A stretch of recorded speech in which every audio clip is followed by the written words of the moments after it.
کہ یا بنی اقم الصلاۃ وامر بالمعروف وانہا عن المنکر واصبر علی ما اصابک، جہاں وہ فرماتے ہیں کہ اے میرے بیٹے نماز قائم رکھ اور اچھی بات کا حکم دے، بری بات سے منع کر، اور جو تجھ پر مصیبت پڑے، جو پریشانی آئے اس پر صبر کر۔ فرمایا امر بالمعروف اور نہی عن المنکر کرنے سے لوگوں پر آزمائشیں آتی ہیں، ان پر صبر کرنا ہی بندے کے لیے کامیابی ہے۔ فرماتے ہیں حضور داتا گنج بخش علیہ الرحمہ، فرماتے ہیں کہ ایک مرتبہ میرے روحانی سلسلے میں تبلیغ کرنے میں ذرا دشواری ہونے لگی، پریشانی کا سامنا ہوا تو میں نے بڑے مجاہدات کیے، لیکن جو رکاوٹ آئی تھی وہ رکاوٹ دور نہ ہو رہی تھی۔ حضرت بایزید رحمۃ اللہ تعالی علیہ آپ کے مزار پر میں حاضر ہوا اور وہاں پر میں مجاور بن کر بیٹھ گیا۔ ہر روز 3 مرتبہ غسل کرتا اور 30 مرتبہ وضو کرتا اور اللہ اللہ کرتا، وہاں پر وظائف کرتا، لیکن میرا مسئلہ حل نہیں ہو رہا تھا، یہاں تک کہ میں نے مجبور ہو کر خراسان کا سفر کیا جو ایران کا ایک شعبہ ہے، اس طرف میں نے رخ کیا۔ فرماتے ہیں میں جا رہا تھا، میں نے موٹے اون کا ایک جبہ پہن رکھا تھا، جب میں ایک رستے سے گزر رہا تھا رات پڑ گئی تو ایک جگہ پر میں نے دیکھا وہاں کچھ صوفی لوگ بیٹھے ہیں، لیکن وہ صوفی کچھ سچے صوفی نہیں تھے، وہ دکھلاوے والے ریاکاری والے صوفی تھے۔ فرمایا وہ مجھے جانتے نہیں تھے، میرے ہاتھ کے اندر ایک عصا تھا اور ایک کوزہ تھا، اس کے علاوہ میرے پاس کچھ نہ تھا اور لباس بھی سادہ سا تھا۔ وہ مجھے دیکھ کر میرا مذاق اڑانے لگے، چاروں نہ چار مجھے وہاں رات بسر کرنا پڑ گئی۔ میں نے ان سے گزارش کی کہ مجھے رہنے کے لیے جگہ دی جائے، انہوں نے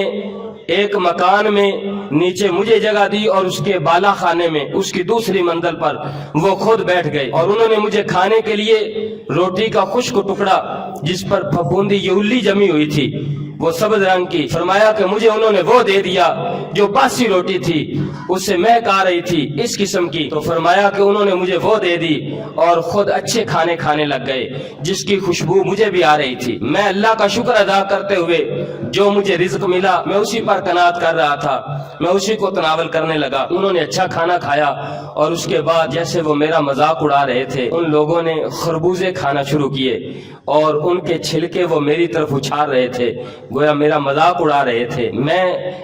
ان کے جیسے جیسے وہ مجھ پر تان و تشنی میرے لباس کے اعتبار سے کر رہے تھے، میرے طرز زندگی کے اعتبار سے کر رہے تھے، جیسے میری سادگی پر وہ تانے کس رہے تھے،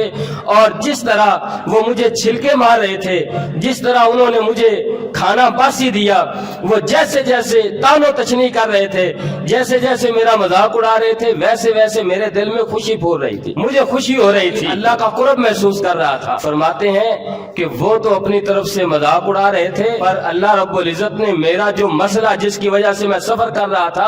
ان کے اس تکلیف دینے کی وجہ سے میرے رب نے میرا مسئلہ حل فرما دیا، اس تکلیف کی وجہ سے میرے رب نے میرا مسئلہ ہی حل فرما دیا۔ حضور داتا گنج بخش علیہ الرحمہ آپ فرماتے ہیں کہ اس بات سے میں نے نتیجہ اخذ کیا کہ لوگوں کو